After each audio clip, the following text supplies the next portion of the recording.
Hi. On today's episode, I spoke with actor and musician Josh Radnor. You might know Josh from his role as Ted Mosby on the cult classic TV show How I Met Your Mother. But Josh also has this whole other creative life, writing deep thoughts on his Substack, directing films, and touring with his new music. I wanted to talk to Josh because he's kind of been on his own reclaiming path, defining himself and his creative voice outside of the character he played for 9 years. And the insights just flow from him. Anyway, I hope you find something in our chat to connect to, and thanks so much for joining us on Reclaiming.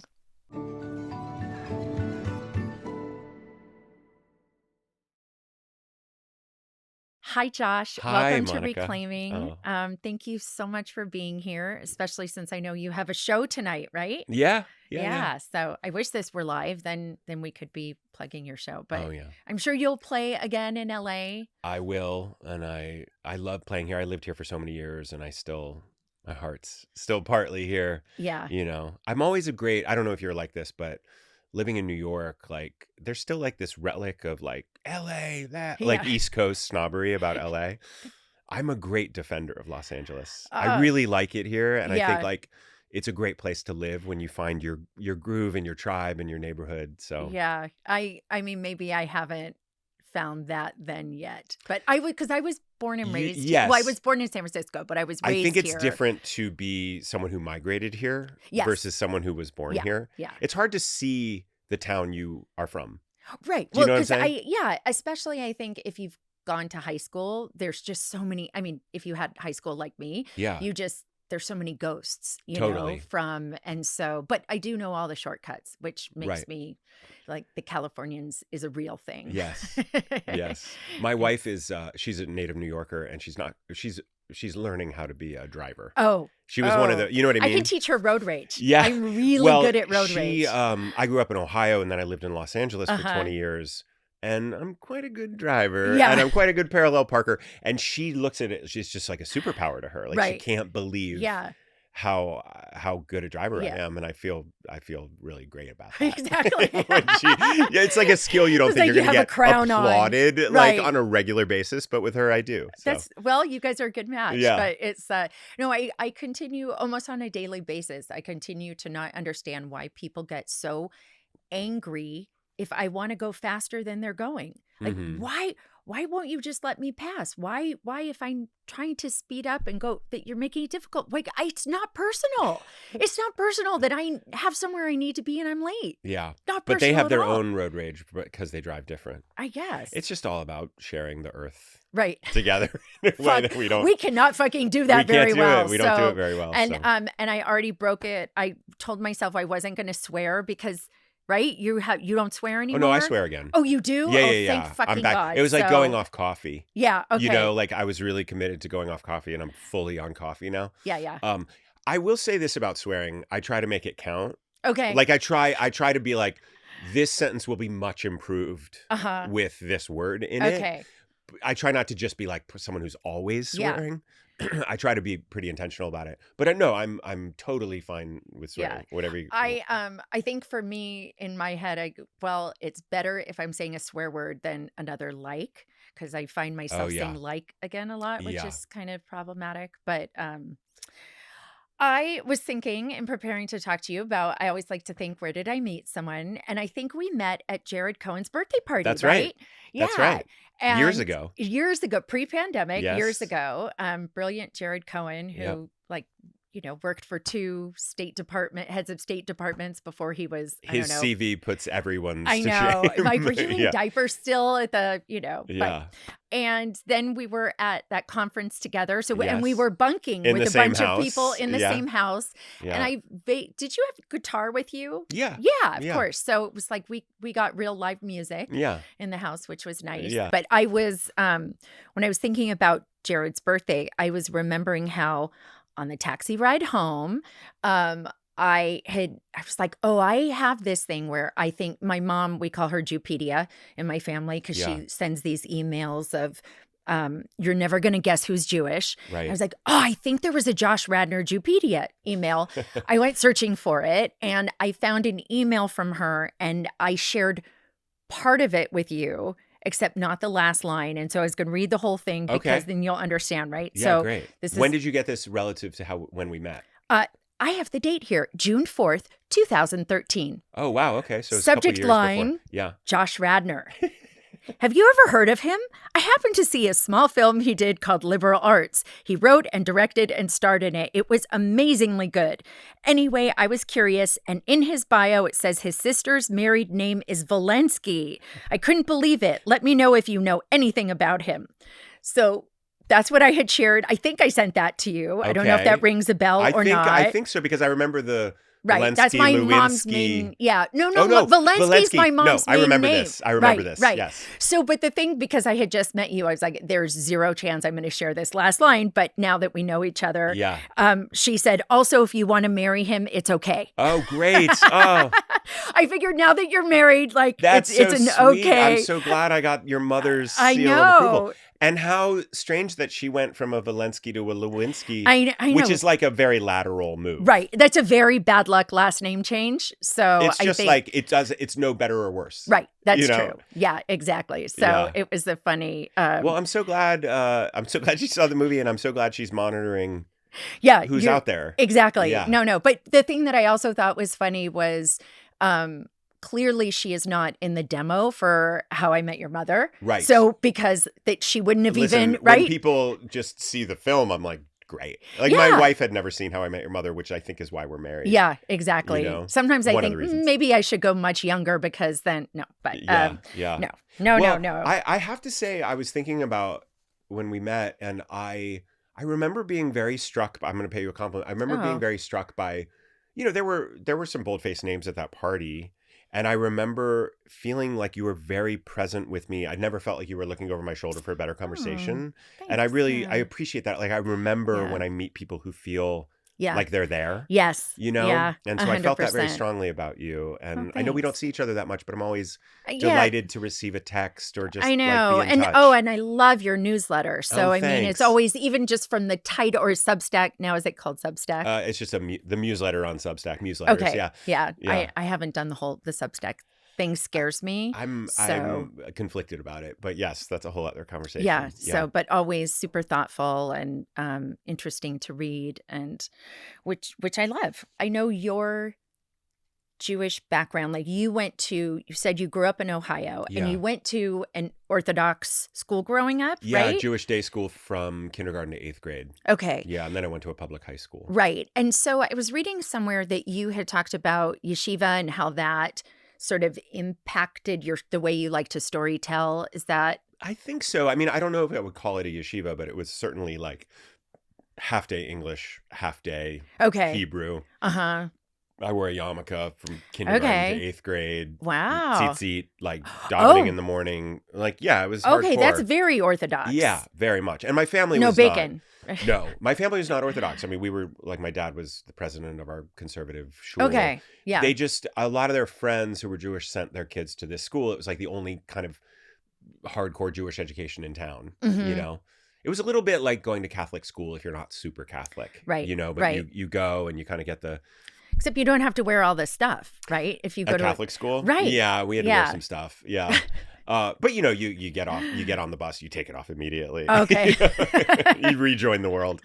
I think it stemmed from something that I heard Tony Kushner say years ago when he was asked why so many Jews are attracted to the theater, and he said, I think baked into the kind of Jewish DNA is this notion of like reading a text, like reading Talmud or Torah, and digging underneath the words to figure out what is underneath the text, not just the surface of the text. And he said, that's what plays are. That's what you do in a rehearsal room of a play. Wow. You're digging underneath the text. You're trying to you're excavating the subtext, and you're trying to look at it from all sorts of different angles.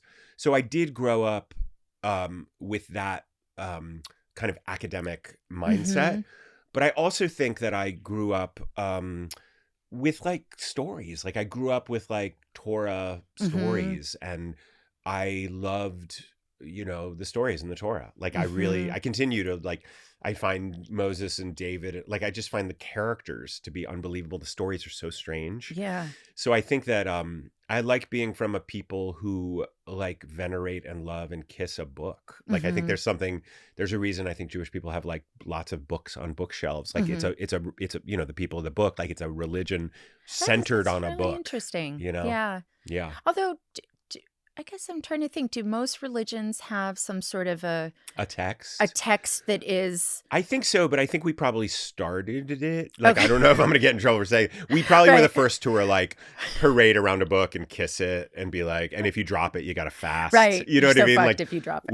We took it very seriously, this book. Right. Yeah. The book. Yeah. I mean, I am Jewish, very culturally Jewish, not super religious. Yeah. But went to Hebrew school, but did Were not. You bat mitzvahed? No, because I was more interested in the party. Sure. And so we were conservative. And so I think that, that didn't go over so well in my house. Yeah. So it was you mean you were conservative denominationally? Correct. This is something people should understand. When we say conservative, it doesn't mean like reactionary right wing. Yeah. It means 100% not. Yeah. So. It's just there's Orthodox, conservative, and Reform, which are kind of like these different levels of observance. And all my friends went to the Reform temple, and I was like, oh, why do we have to go to the conservative one? And blah, blah, blah. Right.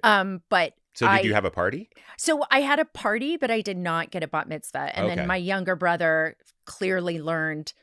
That's why all the people show up for his birthday party. Yeah, they're still applauding his Haftorah. Exactly. But also he learned where it was like, oh yeah, when he got asked the question of why he wanted it, he knew to say, oh, because it's important in my life, or be about becoming a man, or some version of that. He sounds like me relative to my older sister. Like I watched my older sister make certain missteps and mistakes as she went, and I just course corrected. Yeah, I was 100%. Just like, she stepped in it. I'm not going to do it that way. Yes, exactly. Mike, definitely no global scandal either, so which is good. Well, the older child is generally, your story notwithstanding, the sacrificial lamb in the family. So yeah, right. Oh no, it's great. But and so with the storytelling in the theater, you knew like pretty early on that you wanted to go into theater because you majored in drama, or that was just... I mean, I did my first like high school musical at 15, and then at 16 was where I would say I kind of caught the cliched bug where I was like, this is all I want to do. And it was funny because I went to this kind of children's theater that would have musicals with like 16 to 21-year-olds in the summer. And it was a very, everyone from Central Ohio was trying to get in this company, and it was and I got in and did it for 3 years. And I was someone who had just started acting, and all these kids had been acting since they were kids. And I remember it was like, oh, you came to this late when you were 15. Right. We've been doing this for a long time. And now I look back, and now that I'm a musician also, and I have some feeling like, oh, I wish I'd started playing guitar at 14 or 15. But that's when I started acting. So I didn't have the band in my parents' garage, but I definitely like have been doing this as long as like, a professional musician would have or whatever. So I don't know, it just lit me up, and I felt like this is really what I want to do. But I really had to piece together for myself. Like I didn't have relatives in the business. I felt so far from New York, so far from LA. Yeah. So I really had to figure out how to do it, Yeah. But that's interesting. I mean, I've never thought about it this way, but when you're talking about the acting and then as a musician and as a writer, you were interested in public storytelling from an early age. Yeah, that's kind of how I unite everything I do now. Right. I'm like, I'm telling stories, or I'm communicating something, and I try to let the content dictate the form. I mean, sometimes there's an idea, and I think this is a 4-minute song. Like, I'm not going to get a 90-minute movie out of this. This is a 4-minute idea, and it can be really rich and really fully explored. And then there's other ideas that I think, no, that needs a movie. Or other ideas you say that needs a series. Like, that should be multi-year kind of or that has enough juice in it to go a little longer. Have you ever gone down one path and then realized, no, actually it should be the other thing? Yeah, I think so. I mean, I've certainly... series to movie is like that you can get definitely. I have a few of those. Yeah. There are certain themes that kick around. Like one of the one of the things with my wife, because I definitely ran more avoidant, like as an Mhm. attachment style. Yeah. And Anxious attacher yeah, sitting right here. yeah. That's why we get along. But I could feel she's a clinical psychologist, and Oh, she's just like a master at seeing people's things and kind of like knowing how to put people at ease. And she was very much like, you're here as a choice. Like you can mhm, leave. mhm, You can leave anytime you want. mhm. And for an avoidant, this was like music to my ears. I was Yeah, like, oh, I don't want to leave now yeah, that I'm allowed to leave, you yes. know? I wrote a song. I had this idea of, she might have said this or I might have said this. It was just the phrase, you have the right to change your mind about me. Wow. And I wrote a song called Uh-huh. I had a couple goes at it. I like where it is now. It's not on my new record, but just that notion of you have the right to change your mind about me felt like that's a song, Yeah, you know? But you could also spin something larger out yeah, of that. But I yeah. liked it as an It idea. sounds good as a movie title. You have the right to change your mind about me. Yeah, it's a Yeah. Yeah. little long, Yeah. but It sounds like a Nicole Holofcener movie or something. yes, exactly. Yeah. I'm so glad you said the last name and not me. I'm Yeah. really bad with some of I those. think I pronounced it correctly. Yeah, Yeah. I'm really bad with some of those things. But it is interesting. I have a friend who was an avoidant, and when he finally called we all considered her his girlfriend, but they had been together for like 4 years. Yeah. And he finally sort of said, yeah, she's my girlfriend. Wow. We had a celebration. Yeah. So, but eventually the woman he married had said to him a version of that. Yeah. And I think that helped. So They're both anxious and avoidant are both hard. yeah. Like they're both hard in totally different ways, but they're all the way Jordana, my wife, describes it very simply, which I thought was Mhm. great. She said, when intimacy comes into your life, do you fear abandonment or do you feel engulfment? Mm-hmm. Do you fear engulfment? You know? Mhm. And I was mostly fearing engulfment. Mm-hmm. And most of the women I dated feared abandonment.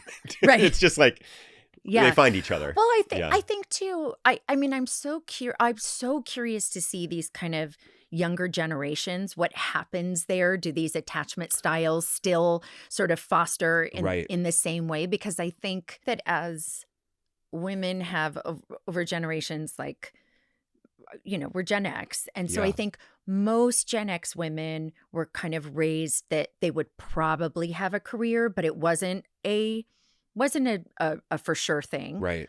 And but I think these younger generations, it's just assumed, like right, it's assumed it's going to be a 2-income household. Right. And so I wonder if in how people are being shaped, even though the attachment stuff starts when you're little, right, with your Yeah. primary caretakers. I just wonder if over time those things will impact that, or will just Yeah, that's always be interesting. fucked up forever. Yeah. I don't know. Well, I wonder, I always think about like we think we're like these unique flowers, Yeah. but we're products of our generation, of our Yeah. time, of our geography, of our parents, Mm-hmm. you know, of if we grew up with resources or not. Yeah. Like we come by our problems pretty honestly, Mm-hmm. you know. But yeah, I wonder if those are still gonna hold. Yeah. My friend Amy told me, she said, "Do you know that kids are not using the bases to describe What? what's happening with them sexually?" And we were like, "What? There's no first, second, and third base anymore? Like, how do No. you describe anything Oh my without God. that system?" I remember I love that this is the memory that comes up for me. But actually in 98 with all this stuff going on and trying to explain to my lawyers, like, well, I signed this affidavit because, we didn't go to home base. Oh, like, so Yeah. and that whole thing. So that would it Yeah. was yeah, Yeah. no, all those things. It's Well, even know. though like some of these things might be collapsing or reshaping, mhm. there's still, my friend is single and he's not a tall person. Okay. He's not a tall man. Okay. And when women find that out, some of them will not go out with him. Okay. Like Yeah, it's interesting. tricky or even though they're 2-income households, it's like some women are uncomfortable with a man earning less than them. Like there's still these kind of things in our Yeah, bloodstream. But but do you feel that with the much younger generation? That's what I'm not you're sure saying, about. yeah, I'm not yeah. sure. I feel like it's a different thing Yeah. because, but I don't know. We're not going to figure this out in the next hour, I don't think. Okay. So you went to college, majored in drama, and then you went to Tisch, right? Yeah, I went to So for NYU. Masters, right? Yeah. Did I get I that got my right? MFA Okay. from the grad acting program at Tisch. And Yeah. then pretty soon after you were on Broadway. Like, yeah, not that long right? after. Yeah. I mean, I don't know. I think in the acting world, like a couple years to be on Broadway. Yeah, I think I got out of school. I think I turned 25 this summer after I got out of school. And I think I did the graduate when I was 27. So Okay. relatively quick. Yeah. Mm-hmm. Yeah. Yeah. 2002, I got out in 99. So yeah. Okay. I Yeah. mean, seems quick to It me. was, I don't yeah. know. For the people I know who Well, are it's hard to get some sense of scale and time because it didn't necessarily feel quick because I felt every minute of those 3 years or 2 years, right. But at the same time, I looked at my cohort, the people who got out Mm-hmm. of school, and some of them, landed really interesting places real quick, and other ones, it took them a really long time to get Yeah. a career going. Mm-hmm. So I was pretty fortunate, I think. Yeah. Yeah. And were you just interested to be a stage actor, or were you I kind of were like, I'll do anything, Yeah. or interested in? I had, when I was at NYU, this is again a memory thing. Like I Mhm. try to remember, like, was I someone who just wanted to be like a modest stage actor who did a Law and Order every once in a while and lived in New York Mhm. City? Or was I more ambitious than I was letting on? Or that there was something about being from Ohio and maybe even being like growing up in like the 90s, like, Yeah. remember like Gen X, it was so forbidden to voice ambition. Yes. Like you were just Yeah. supposed to be like, I don't know, all the political parties are the same. Who cares? Like, did you read Chuck Klosterman's book, The 90s? I did not. It's a great I have book. not. It's I will worth have to. I reading. mean, I'm usually pretty allergic to those kinds of things. This but book is really fun. I mean, you'll think about Ross Perot more than you have in a long wow. time. Yeah. Yes. But The ears. but he has some great insights. And one of them is that the 90s were the last decade where being political felt optional. Oh, that's interesting. Like not voting in the 90s was kind of like, it wasn't a character defect. Yeah. It was kind of like, okay, that's just your choice. Uh-huh. And now it would be like, if I see someone didn't vote, I'm kind of outraged. Yeah. But anyway, I've read some things I wrote like in my third year at NYU, and like I did want to have a big career. I think I sensed that if I wanted to have the theater career that I wanted to have, I needed to actually have a film and TV career, because the people I saw doing it at a big level were either, like you have like theater stars like Audra McDonald or something who's just like, this is where she excels. And she also obviously does a lot of TV, but I just got the sense like I needed to have a well-rounded career, and I needed to have a career with some real visibility. But at the same time, I was afraid, now I've been on TV for so long that I kind of know what my face looks like. But I was very nervous when I was younger that I felt comfortable in a theater and the camera was terrifying to me, and I felt very invaded by it, and I felt like I didn't have the right proportions. Like I made all these stories up in my head. And then I just started getting, especially in TV, I started booking things very quickly. And I started to realize like, oh, I actually am good for this medium, and people want me in this. And then, and then something like How I Met Your Mother comes along, and that changes. Then I was just on TV for a really long time. Right. And writing and directing my own movies that your mom really enjoys. Yes, exactly. Editing myself, I really had to get used to my face in more of a merciless way. And it wasn't that I thought I looked good or bad. I just had some peace with like, that's what I look like. That's what I look like from this angle. That's what I look like this angle, this angle, this angle. And it eroded a kind of self-consciousnly in me that I can still rear its head, but I really just had to make peace with my face, and then once I have done that, I'm just less in my head about it. Yeah. Yeah. I want to talk a little about the How I Met Your Mother phase, because I think that obviously was a big defining point in your life, but also was something that led to a lot of these other roads that you've had since then, both creatively and spiritually. Yeah. And so it started out for you. I mean, obviously everybody, I have to imagine someone who books a TV show gets excited. Yeah. Or what was that like for you? Booking particularly How I Met Your Mother. Yeah. Or did it feel? I had a whole journey because my first pilot, I I came out to LA for pilot season. I booked my first audition for a pilot. Okay. We shot the pilot. They picked up the pilot and they fired me. They replaced me, right? So that was like a real watershed moment because I had to, it feels like, oh, show business just rejected me. But it wasn't. It was one executive at the WB who rejected me. And I love that you're like, and I still have his name and face on a bulletin board. It's a her. And a her. I won't name her name. God, I'll tell you afterwards if you want to hear. Yeah. And then I went back to the theater and I did 2 plays on the East Coast and kind of like found myself again a little bit. And then I went back to LA and I think I did a Law and Order, maybe an ER or something. But I got on this show with Sally Field, this Supreme Court show. It was kind of like it was the West Wing people, not Sorkin, but John Wells. And they were trying to do a Supreme Court West Wing. And I was one of her law clerks. Interesting. We shot 6, they aired 3, yanked it.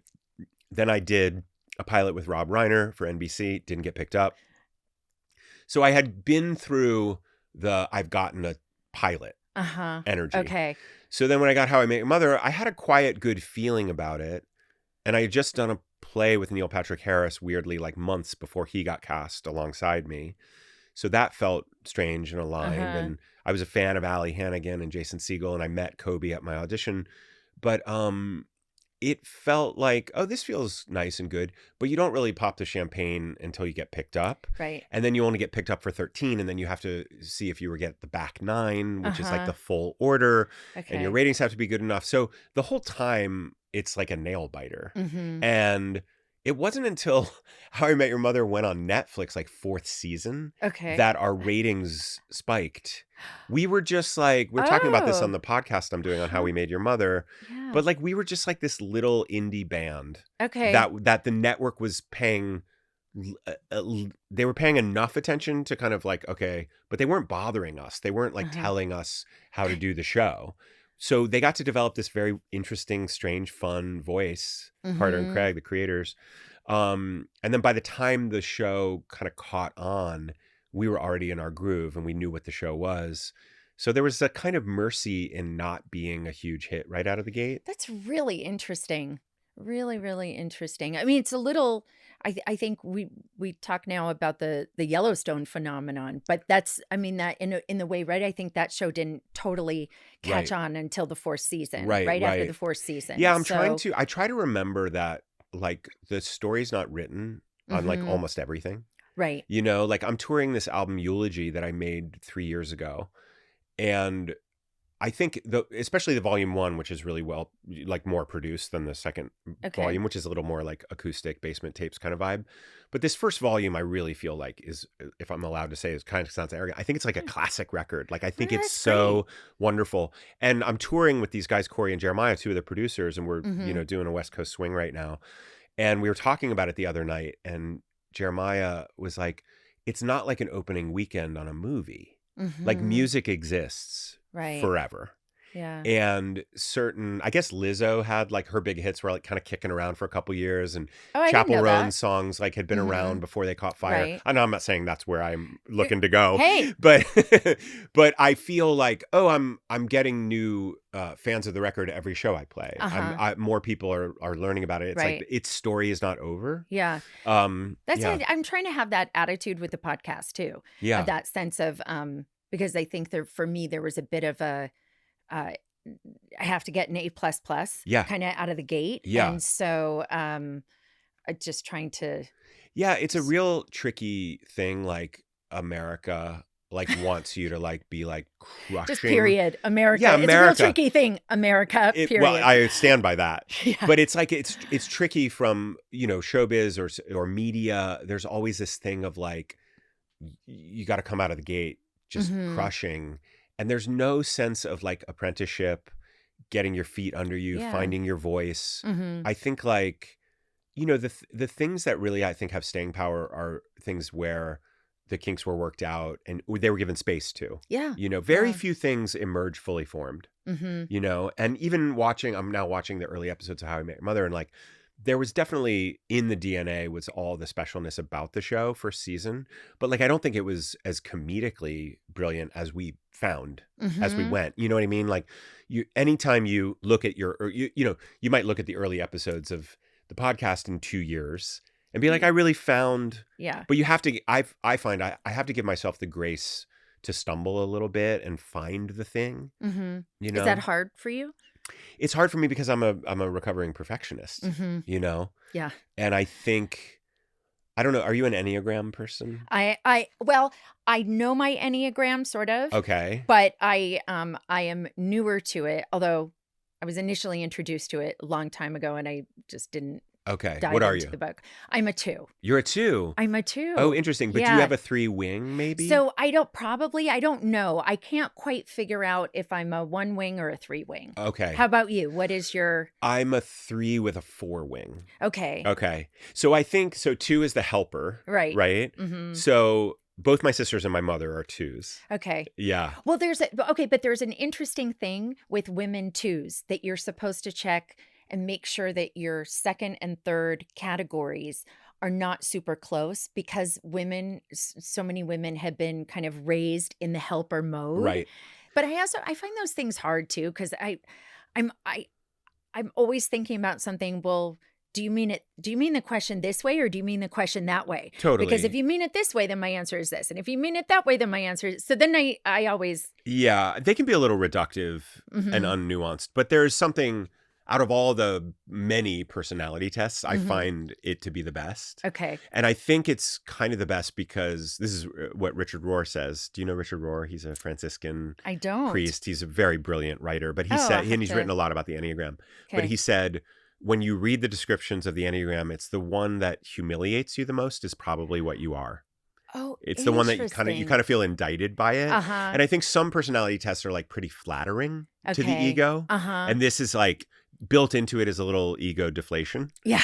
So, but one of the things about 3s, which is this achievement oriented type that I Mhm. am, and then I have this individualist kind of wing that I feel like more as Yeah. I'm getting older, I have more of. Mm-hmm. But with this, they say each one has a wound. And the wound of the 3 is we don't feel loved for who we are. We feel loved for what we do. Mm-hmm. So there's a notion of if I'm not doing excellently, if I'm Mhm. not producing something of value, I won't be worthy of love. Like it's a very Mhm. like primal kind Yeah. of feeling. Mm-hmm. So I've had to battle this notion of, if I'm not the biggest whatever, or if my show isn't wonderful, and if I Mhm. don't nail every moment, that I'm somehow less lovable. Right. Yeah, then I'm definitely a wing 3. Yeah.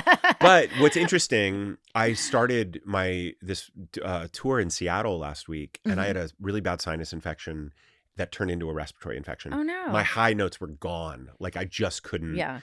And I had no choice but to enlist the audience and say, this is what's going on, Mm-hmm. and this is what the show is going to be. Like I'm lowering everything a half step. I'm going to do, but it's live. We're in a room together. I'm going to do the best I can. I could have canceled. I didn't. Mm-hmm. And it kind of like brought everyone a little closer around the campfire of the night. Yeah. And I felt like I have to remind myself always that people are not really showing up to see perfection, especially for me. I'm not like Pavarotti. You know what I mean? Like there are people that you're like, no, I Right. want to see Right. Adele, like virtuoso. you have to. Yeah. Yeah. But they're actually showing up for me is to see like vulnerability. Mhm. I started a decade ago. Like I haven't been doing it that long. So I think there's a kind of boldness to what I'm doing and a kind of like Mhm. weird curveball in my life. Like why is he writing songs now? This Yeah. is such a strange, he didn't have to do this. So I think people are just showing up to have an experience. And when you have an experience, it's almost like going to coffee with a good friend Mhm. and then like grading them after. Like you would never do that. You'd be like, no, I just want to be around this person. Right. I'm That's so not interesting. I'm not alert to their mistakes. They Mhm. jumble a word. I'm going to love them less. Like, Mhm. no, it's lovable.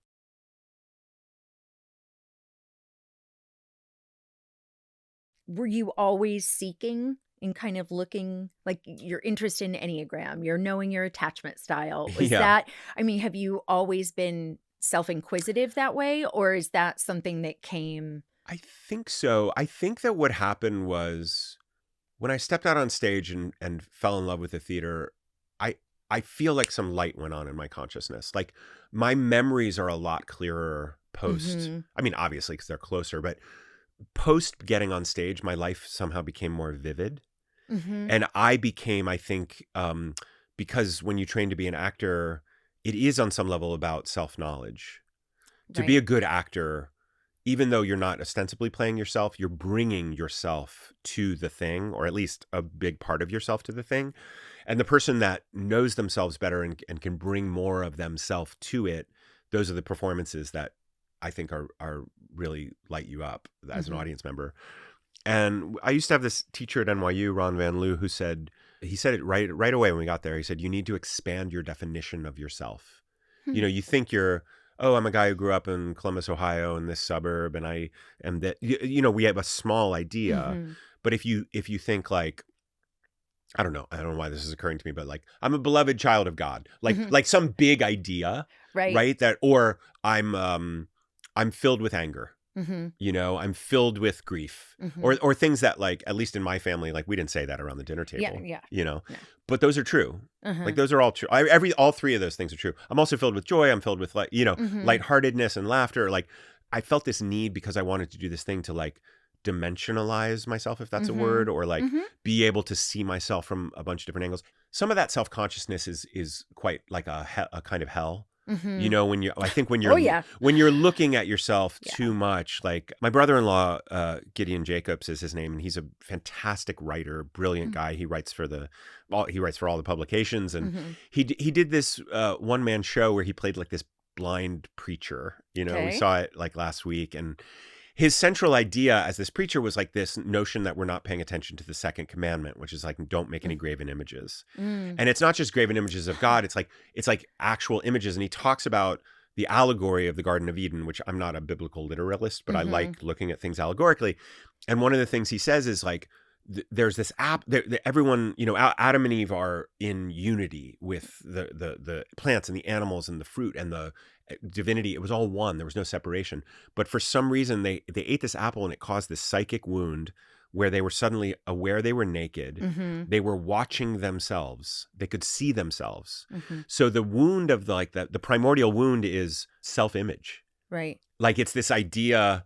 You know, it's like us going like, oh my God, that's what, oh my God. Like, I'm, you know, that is, and also this, you know, we all have these phones with apple bites in them, you know, and we're just looking at image. And we're all getting more unhappy. Right. The more we get flooded with these images. I was thinking when you were saying about the central idea, I was like, oh, well, social media. Yeah. You know, it's nothing but image, self-perception. Right. How am I being perceived? How I'm perceiving other people. So I think when I got on How I Met Your Mother, I did go through a crisis, and I didn't feel like anyone else on the show was having the particular crisis I was having.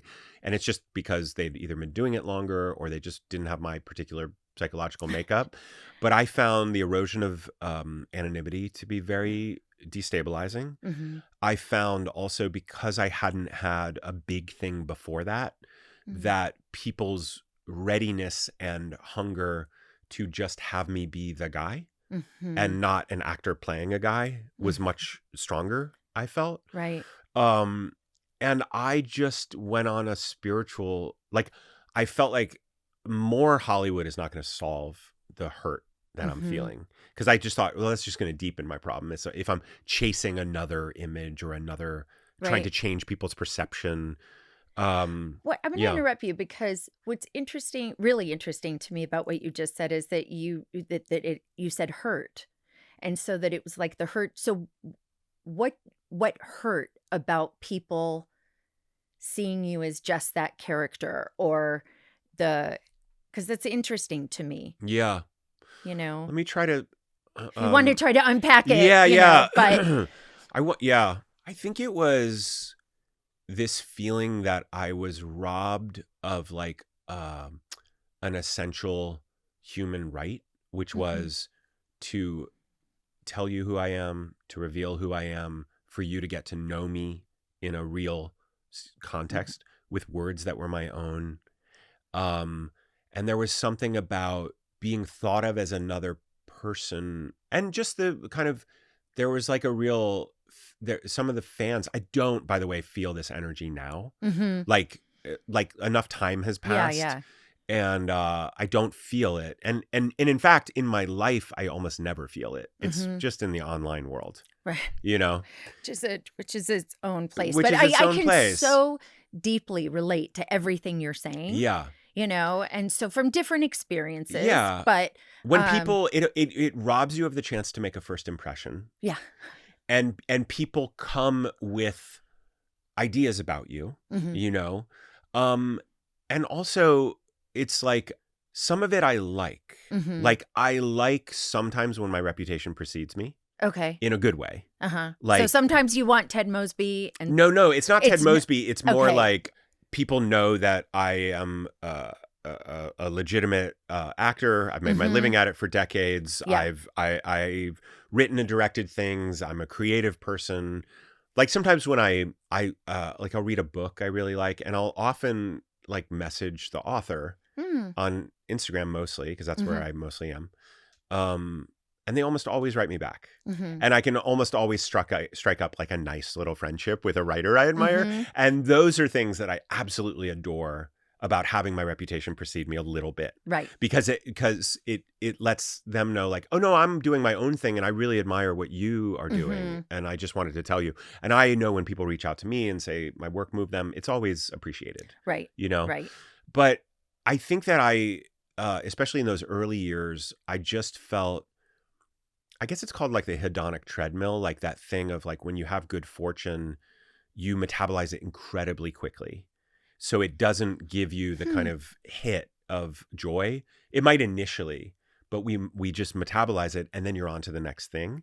So you never allow it to give you that much satisfaction for that long. I haven't heard that phrase. Yeah, or I think concept I think before. that's what it's called. But It's really interesting. But I found myself, in South America doing like tons of ayahuasca ceremonies, like just trying to like touch something that felt authentic. And I found this community that for a while was really like a savior for me. And then it turned a little dark and I left. But the ayahuasca community? Yeah, this was like all during How I Met Your Mother. And I was, I didn't use every summer to like go do a job or a movie. I was often like traveling and doing this like potent psychedelic because I was really trying to find something that felt cosmically perennially real and not like the stock market of Hollywood. Right. Like you're up, you're down, you're this, you're that. And I felt this community really saw me for who I was. I didn't feel like I felt special, but not special because I was on TV. Right. You know? They saw what was special about your soul. Yeah. So I was really lost for a while in, well, I don't want to say I was lost. I was trying to navigate or balance out, okay, I have this weird day job that puts me in a lot of living rooms and on airplanes and people recognize me all the time and want pictures. And it was just this weird aspect to my life, but it wasn't my whole life. My whole life was still my family and my friends and my community and my spiritual, longing and pursuit. Like my life was incredibly rich and full. It was just, there was this aspect of it that drove me into a kind of self-conscious hell in some ways where I don't know, like when people write you and say, you should legally change your name to your character name because I will never think of you. Wow. And then you think that, well, that's the death of me as an actor because if I can't play other roles, right. So it's been this really, we all have our dharma and our karma and it's just been like a fascinating, like we all get weird stories. Yeah. You know what I mean? Like, yes. And ours are weirder. I don't want to over compare us, right. but like, no, but there's a strangeness to, I mean, the interesting thing is like, I don't know if you're a Ram Dass person, but Ram Dass, like, yeah, he would say, one thing I love is he said, people always, the question I get asked the most is, should I get married? Should I marry this person? Should I not marry this person? And he would say, it doesn't matter. It doesn't matter. You get married, you're going to have these problems. You don't get married, you're going to have these problems. Yeah. Problems either way. And I think the ego structure, something about it is like, if I could just turn the knobs this way, if I could get the right living situation, the right person to be with, that's the end of problems, end of struggle, and it's like, it's folly. It's like pure illusion. But the other thing he said that I really love is like, whatever your life is your yoga. Like it is tailored for you. And, the other thing about very public dharmas or karmas is the circle of people that you can kind of commiserate with or talk to about it is pretty small. Right. you know? Well, mine was really small. Yours was really, really small. But Yeah. N of one. Yeah. You know, I mean, now it's different. Yeah. I think now it's different because I think public shaming has become a commodity in our society and Yeah. a sport in some ways. And so I think that I've had a number of people who have gone through public things who have come to me after and said, you know, I didn't really understand what you were going Yeah, yeah, through. yeah. But isn't that And amazing that your trial by fire, like the hardest thing in the world, if you survive it, mhm, like you are of such value yeah. to people. Like I think about just the beauty of like the 12-step model Mhm. is like it's like addicts that almost died who lived and have some knowledge that Mhm. they then just for free Right. just hand it off to people to Yeah. keep them alive. Right. Like there's something achingly beautiful about that Yeah. to me. I'm thinking too about, and now this is going to be so embarrassing. This is my perimenopause brain. Guy who wrote Infinite Jest. David Foster Wallace. Thank you. Yeah. Oh my God.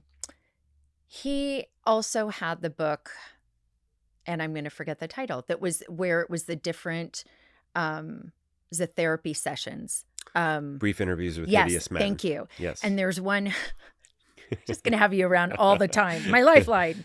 Josh Radnor, thank you so much. The point where I'm trying to get to is this idea that when you have gone through something horrific and you have survived, you now know something else about yourself, that you are able to survive an horrific thing. Right, right. Kind of a thing. And so there's like, you know, I'm kind of like, not sure that's definitely a, you know, pin that I want on my. Well, it But- is though in a lot of ways. Like I don't know, do you read Nick Cave's Red Hand Files? I do not. Okay, it's a Okay, free another. weekly. I'm like make I'll a write these down. list from. It's a from free the weekly interview. kind of. He just answers reader Yeah. mail, but they're always. He's a punk kind of elder statesman, Mhm. Australian.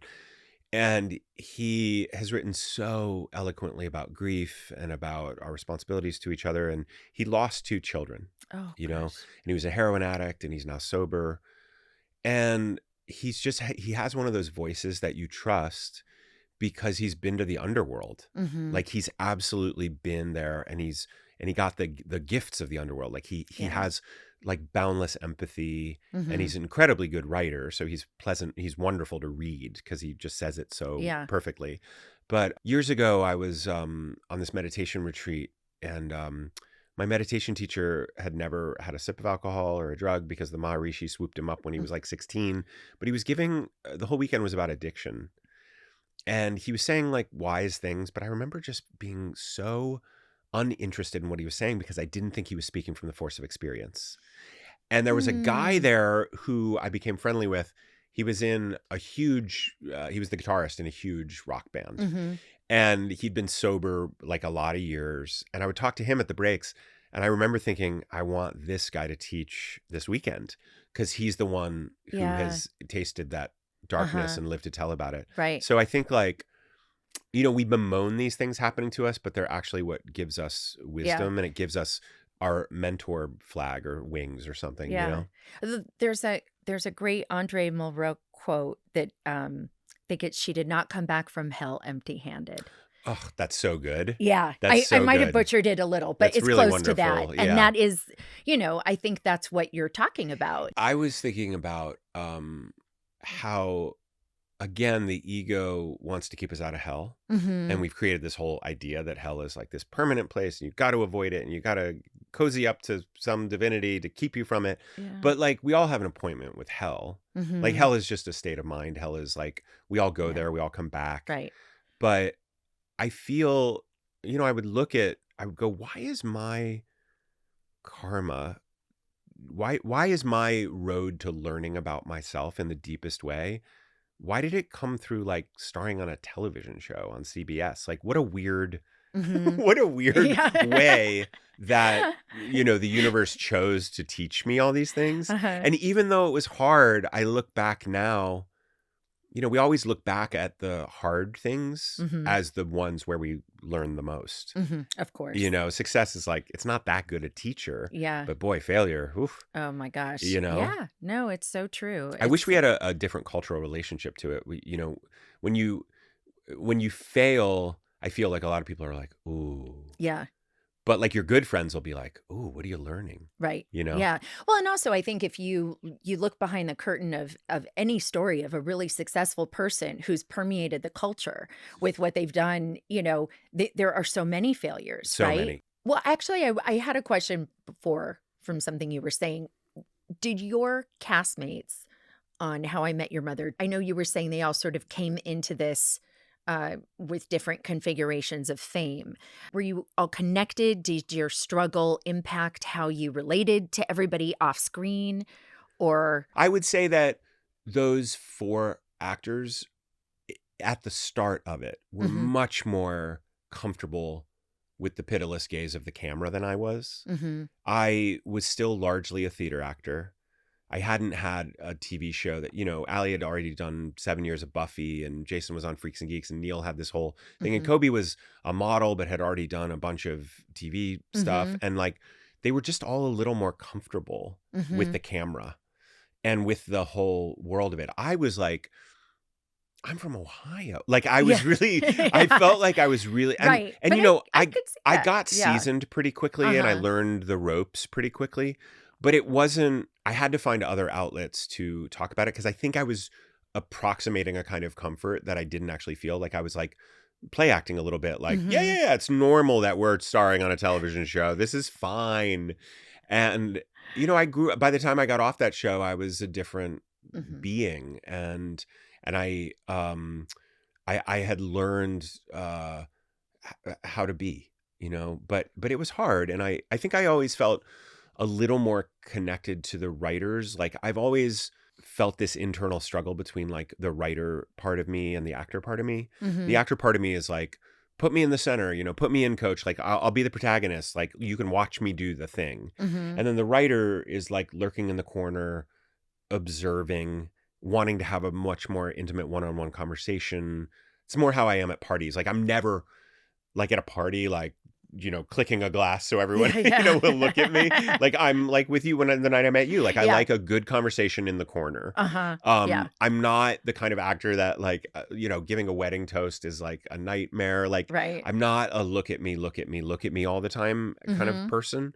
So I struggle with this kind of self-consciousness where I want to be telling stories, but sometimes from behind the monitor. I so relate to that. I think that was part of what interested me about getting into producing Yeah. was this idea of using my lens that's been shaped by really unique experiences to examine other people's stories, Yeah. and how you do storytelling that way. Yeah. So you were sort of alluding to this before, but there's a gift and a beauty and I think something that can actually become intoxicating in some ways of an ability to share a story, whether it's your own or other people's, and to have it land and connect and be meaningful and sometimes helping other people. Yeah. There's something really intoxicating about It's the it. best. And I think, when I think like most of how we learn, especially as kids, is like through stories, Mhm. and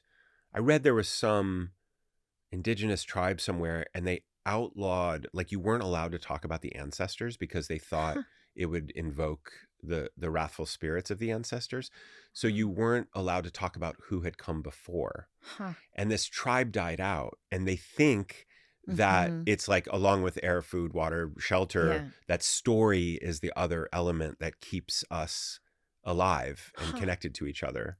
So Right. I think of it in quite, maybe I don't want to say too grand, but I think about being a storyteller as quite a holy thing, Mhm. you know? And once the show ended and are trying to sort of move into a next phase, what did that look like for you? Um, I'm trying to think. I mean, I did a great Richard Greenberg play the summer right after with some wonderful people. We ended up doing it at Lincoln Center a couple years later.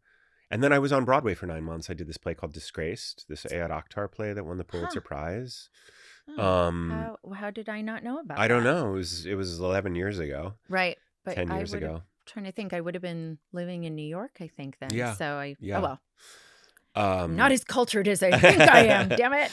um, And then I did this show called Mercy Street for PBS, this Civil War show. I played this morphine-addicted Civil War surgeon, Mm. which was really fun for You 2 know what? seasons I in think Richmond. you might, when, I think that might have been That might around have the been time. around when I met you. I think so. Yeah. I think, or when we were. Because I met Jared. We Yellowstone.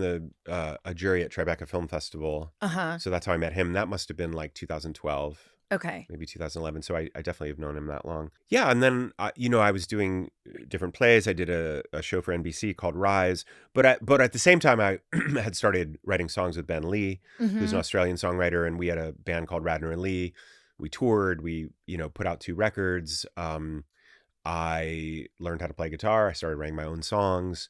So I was always and constantly writing. I mean, I started being a writer because I didn't like the powerlessness of waiting for the phone to ring as an actor. And I was like, I want to be creative every day. Right. So let me see if I can like give myself a Yeah. creative structure. I know for me, I think there was a big turning point for me in my life when I realized kind of coming out, when I went to graduate school, I thought I was and I went all the way to another country and I thought, all right, Monica Lewinsky and the Beret is going to stay in the States. Right. And now I'm going to be Monica Lewinsky, the graduate student, and soon to have a master's in social psychology. Yes. And that was an epic failure in terms of thinking about leaving identities. Right. And ultimately, with all the work I had to do kind of post that, not getting a job, et cetera, I realized the magic pill was integration. Like that there was no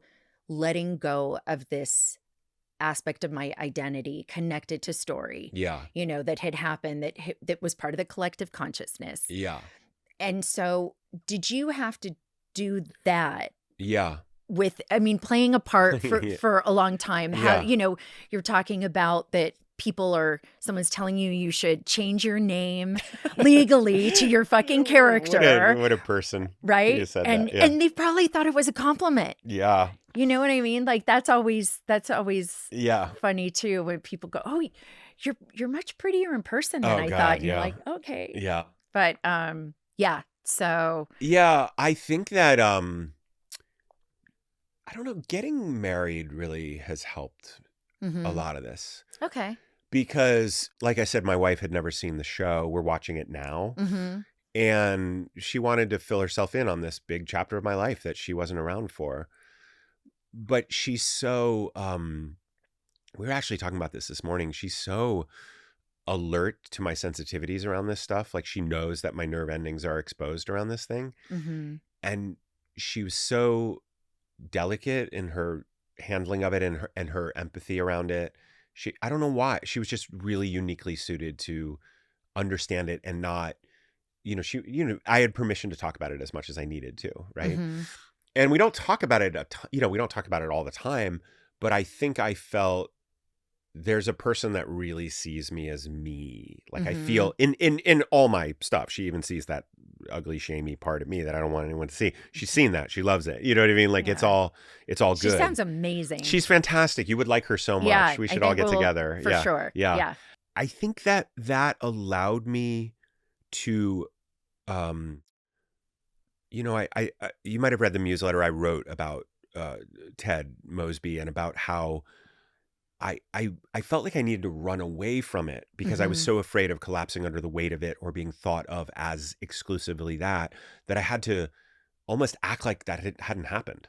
Like I had to act like it hadn't happened or like, oh, that was just, that's just one thing on my resume, instead of like, no, it was 9 years. It was like like who does anything for 9 years? Right. Like it was a weird, long run. But I think what happened was I just, almost somewhat recently, I'd say the last couple of years, but really even in the last year, my decision to do this podcast with Craig Thomas, right? How We Made Your Mother, a rewatch. Yeah, How We Made Your Mother, was partly spurred by, wanting to show Jordana the show.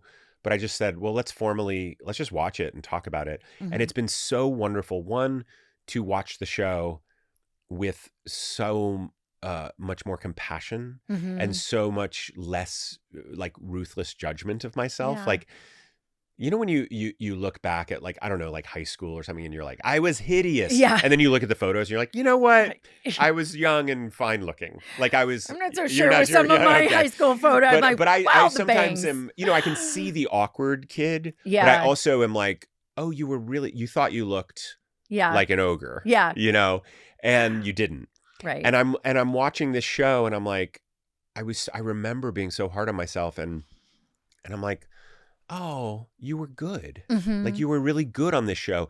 That's the reason people want you to be this character. Like some of them people don't like him, but a lot of people do. Yeah. So I found some peace by just saying like, okay, this happened. This is a huge part of me.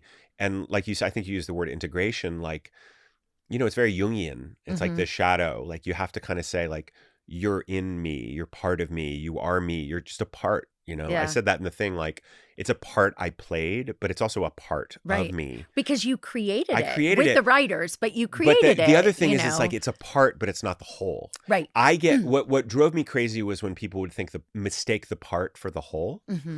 And I would be like, oh my God, there's a whole lot more. You contain multitudes. I contain multitudes and it's a sitcom. It's a 22-minute sitcom. Right. And I didn't like being flattened or reduced into this thing, even though that character, I think, had an incredible amount of dimension and complexity for a sitcom character. Some of which was the writers and some of which is what I brought to it. But I think I just had to say, I had to reclaim. You know, I mean, it's one of the, you know, I love about this show and I think what's being thankfully born out of this idea of that reclaiming can be really elastic. Yeah. Like, and a rewatch podcast is a reclaiming. Yeah. You know, not that there has to be this, there's not like a concrete reclaiming that happens in each of these chats, you know. But I think it is really interesting to me because I think we all find,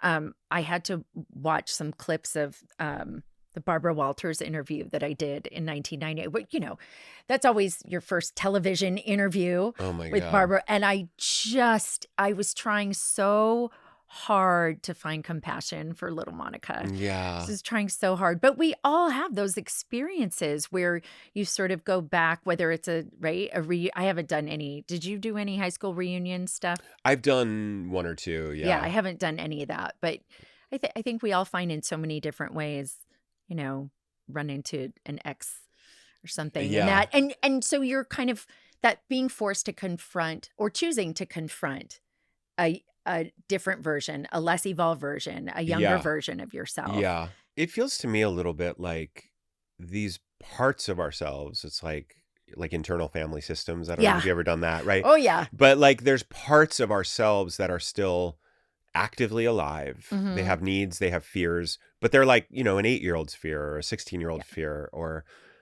and you know, I worked with this wonderful therapist who was always reminding me like, yeah, that part is asking for your attention, but there's also an adult online now.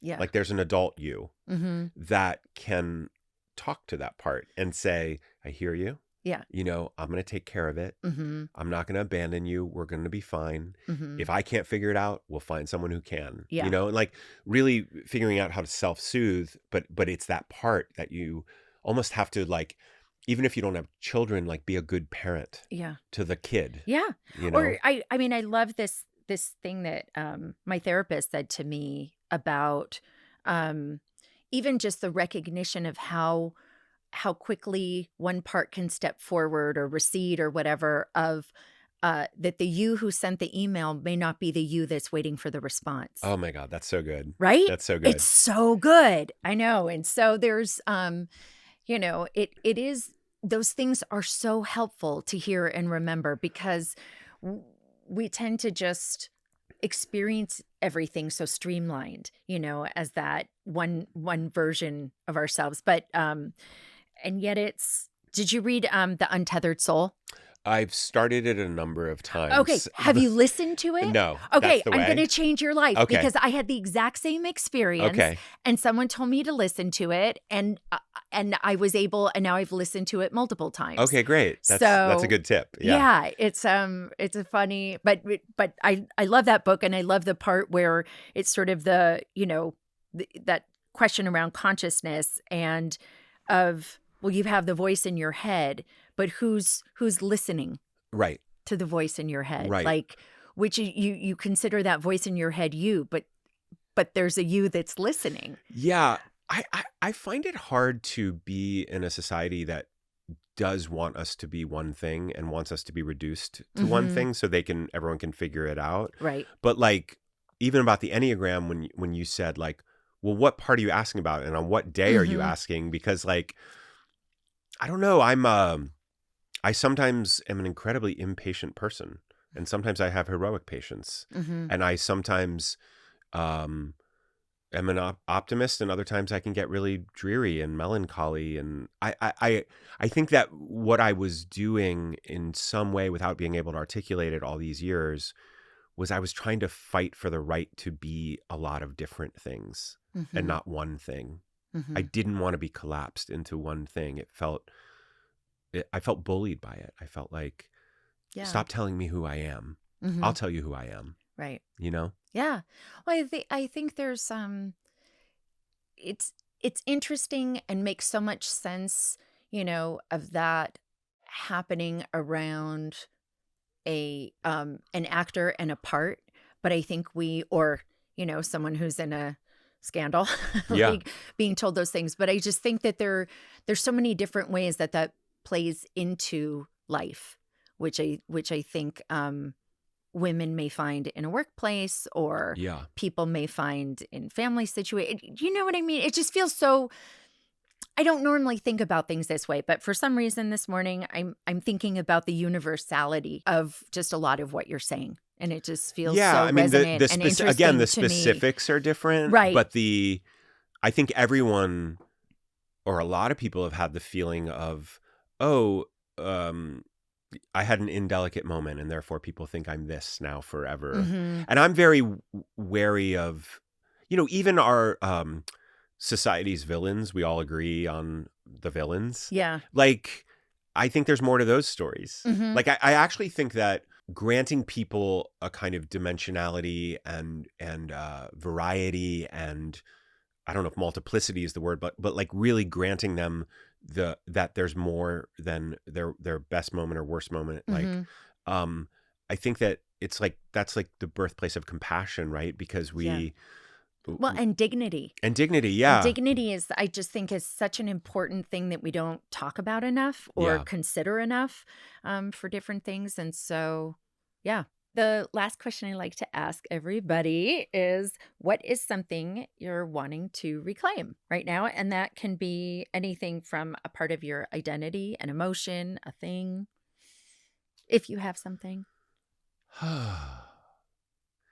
I think the first thing that comes to me is I would like to reclaim my own ability to define success for myself, and not, again, it's self-perception, like not jump into the eyes of other people, most of whom I don't know, and say like, oh, this is what I must look like, or what my career must look like.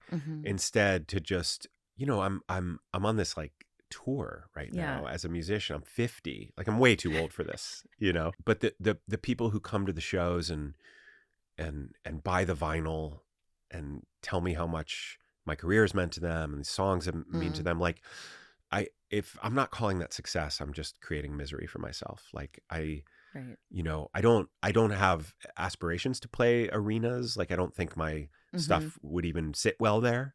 It's a much more intimate thing that I'm engaged in. But I think just really letting success be a little simpler than I defined it. Like, I make my living telling stories, and those stories affect people. And I think that that needs to be enough. Right. Or I'm going to create misery for myself. And then I think the more, there does seem to be a spiritual law around the more, the more you can love what you have, the more you'll be given. Yeah. So I feel like I'm in a sweet moment if I'm trying to let that whatever part of me tells me to be dissatisfied or that there has to be more. Mm-hmm. I'm just trying to say, I hear you, buddy. You know, I hear you, but we're just gonna go out and perform tonight, and we're gonna have a good time, and Yeah. then we're gonna go home. Yeah. That's Yeah. great. Oh, thank you so much, Josh. I'm so happy to be able to talk to you on the record, but let's find some time off the record. We will.